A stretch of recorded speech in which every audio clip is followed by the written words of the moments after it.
নমস্কাৰ বন্ধুসকল মই আপোনালোক সকলোকে আসামিজ বাস্তু চেনেললৈ স্বাগতম জনাইছো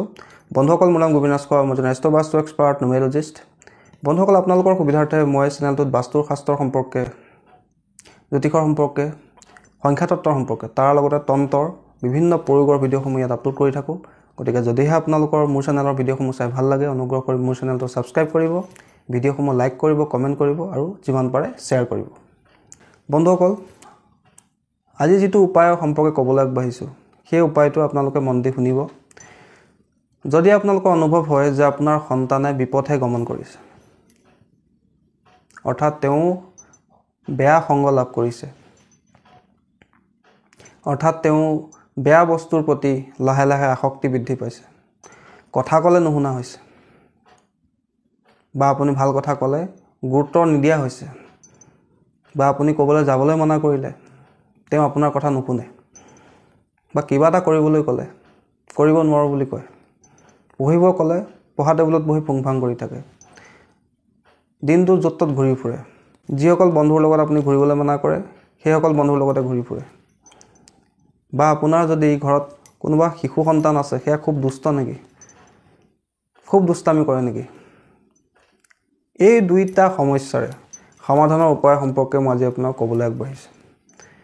বন্ধুসকল এই দুইটা সমস্যা প্ৰত্যেকৰ ঘৰতে কেতিয়াবা সকলো সন্মুখীন হয় যে আপোনাৰ সন্তানে কেতিয়াবা খুব দুষ্টামি কৰে এই দুষ্টামি আপুনি একেবাৰে অসহ্য হৈ উঠে বা আপোনাৰ সন্তানে যদি আপোনাৰ কথা নুশুনে অকত সংগৰ লগত ঘূৰি ফুৰে যেটো কৰিবলৈ মানা কৰে হেতু কৰে বা আপোনাৰ কথা শুনিবই নোখোজে তেনেস্থলত আপোনালোকে মই এতিয়া যেটো উপায় সম্পৰ্কে ক'বলৈ আগবাঢ়িছো সেই উপায়টো আপোনাক কৰিব পাৰে বন্ধুসকল সাধাৰণতে এই ধৰণৰ সমস্যা বিভিন্ন কাৰণে হয় কাৰোবাৰ জন্ম কুণ্ডলীত যদি বেয়া গ্ৰহৰ দশা চলি থাকে বিশেষকৈ ৰাহু কেতুৰ দশা চলি থাকে বা জন্ম কুণ্ডলীতে যদি কোনবা দুষ্ট গ্ৰহৰ বেয়া প্ৰভাৱ থাকে বা যদি কোনো অসৎ সংগ আপোনাৰ সন্তানে লাভ কৰে তেতিয়া এই ধৰণৰ সমস্যা হয় এতিয়া কথা হল বন্ধুসকল এই সমস্যাটো দূৰ কৰাৰ বিভিন্ন উপায় আছে তন্ত্ৰত এই ধৰণৰ সমস্যা দূৰ কৰাৰ বিভিন্ন উপায় আছে কিন্তু আপোনালোকক মই আজি এই সমস্যাটো দূৰ কৰা এটা অত্যন্ত সৰু উপায় সম্পৰ্কে কম যেটো উপায় আপোনালোকে কেৱল মাত্ৰ 10 টকা খৰচ কৰি কৰিব পাৰিব আৰু এই উপায়টো কৰিবৰ কাৰণে কোনো ধৰণৰ মন্ত্ৰ মুখস্থ কৰিবলগীয়া মন্ত্ৰ জপ কৰিবলগীয়া কোনো ধৰণৰ নীতি নিয়ম পালন কৰিবলগীয়া নহয় এই প্ৰয়োগটো একেবাৰে সহজ উপায় আজিটো উপায় কৰিবৰ কাৰণে আপোনালোকক কোনো ধৰণৰ নীতি নিয়ম পালন কৰিবলগীয়াও নাই মন্ত্ৰ মুখস্থ কৰিবলগীয়াও নাই জপ কৰিবলগীয়াও নাই আৰু কেৱল মাত্ৰ 10 টকা এটা খৰচ কৰি আপোনালোকে এই প্ৰয়োগটো কৰিব পাৰে কি কৰিব লাগে বন্ধুসকল ভালকৈ শুনি লওক আপোনাৰ সন্তানে যদি খুব দুষ্টামি কৰে বা যদি আপুনি লাহে লাহে গম পায় যে আপোনাৰ সন্তানে আপোনাক অৱজ্ঞা কৰিবলৈ লৈছে কথা নুশুনা হৈছে অসৎ সংগৰ লগত ঘূৰি ফুৰিবলৈ লৈছে তেন্তে আপোনালোকে দোকানৰ পৰা 5টা লং কিনি আনিব বেছিকৈ নহয় 5টা লং আৰু সেই লং কেটাৰ ফুল কেটা কিন্তু ভালকৈ থাকিব লাগে ফুলটো ভাগি ছিগি যোৱা লং কিন্তু এই ক্ষেত্ৰত ব্যৱহাৰ নকৰিব সম্পূৰ্ণ ফুল থকা 5টা লং আপোনালোকে লৈ ল'ব আৰু সেই লং কেটা আপোনালোকে এই ধৰণে ধৰি ল'ব এই দুটা আঙুলিক বাদ দি এই তিনটা আঙুলি অৰ্থাৎ আপোনালোকে তৰ্জনী আঙুলিটো আৰু কনিষ্ঠ আঙুলিটো বাদ দি বুঢ়া আঙুলি মধ্যমা আঙুলি আৰু অনামিকা আঙুলি এই 5টা লং আপোনালোকে ধৰি ল'ব এনেকৈ এই তিনটা আঙুলি ধৰিব ধৰি লৈ যেতিয়া আপোনাৰ সন্তান টোপনি যাব টোপনি যোৱাৰ সময়ত সেই 5টা লং আপোনালোকে আপোনাৰ সন্তানৰ মূৰৰ ওপৰেদি শুই থকা অৱস্থাত মূৰৰ ওপৰেদি 7 পাক এন্টিক্লক ঘূৰাব এন্টিক্লক কাক কয় বন্ধুসকল ঘড়ীৰ কাটাৰ বিপৰীতে অৰ্থাৎ যদি ঘড়ী এনেকৈ চলিছে তেন্তে আপুনি উলুটাকৈ ঘূৰাব কেই পাক ঘূৰাব 7 পাক তাৰ পিছত আপোনালোকে 7 পাক ঘূৰোৱাৰ পিছত আপোনালোকে আপোনাৰ সন্তানৰ অকমান চুলি এডাল লৈ ল'ব বা অকমান এডাল বা দুডাল চুলি অকমানকৈ কাটি ল'ব আৰু সেই লং কেটাৰ লগত আপোনাৰ সন্তানৰ সেই চুলি কেটা চুলিৰ টুকুৰাটো বা চুলি এডাল আপোনালোকে ভালকৈ সেই লং কেটা বান্ধিব বান্ধি লৈ পাৰিলে অকমান ৰঙা কাপোৰ এডোখৰ লৈ ল'ব তাতে আপোনালোকে তাৰ এটা টোপোলা বনাব সৰুকৈ এটা টোপোলা বনাব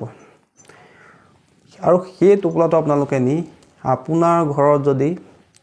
তুলসী ভেটি আছে বা তুলসী গছ আছে বা তুলসী আপুনি টাবত ৰুই থৈছে, সেই তুলসী চৰণত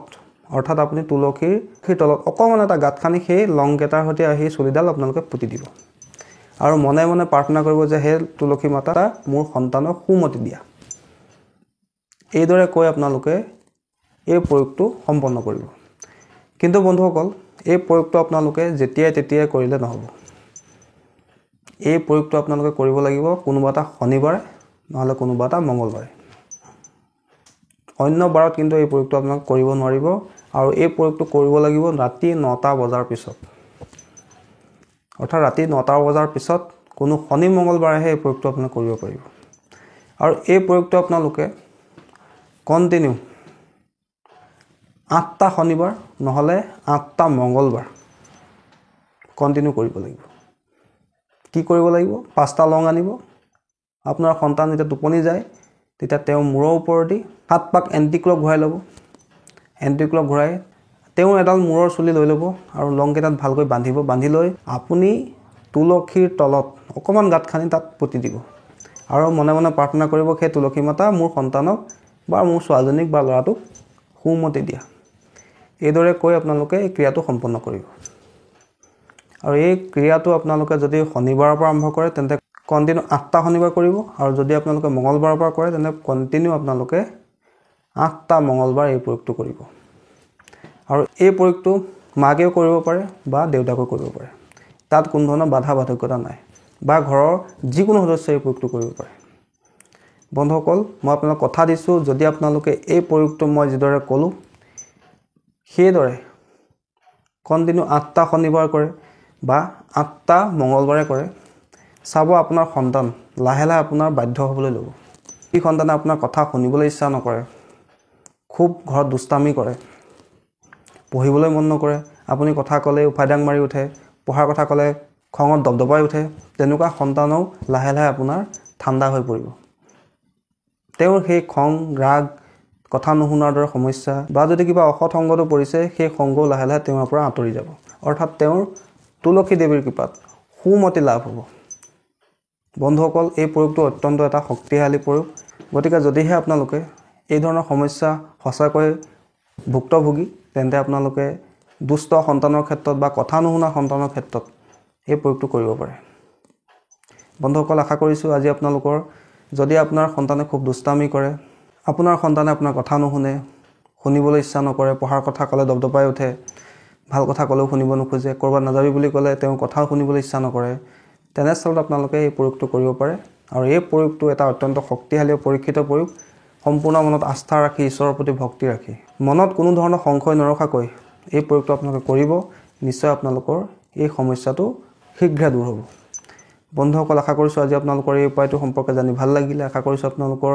ভিডিঅ'টো ভাল লাগিলে। যদি ভাল লাগিলে অনুগ্ৰহ কৰি ভিডিঅ'টো লাইক কৰি দিব, কমেণ্ট কৰিব আৰু যিমান পাৰে শ্বেয়াৰ কৰিব আৰু লগতে মোৰ চেনেলটো ছাবস্ক্ৰাইব কৰিব। ধন্যবাদ।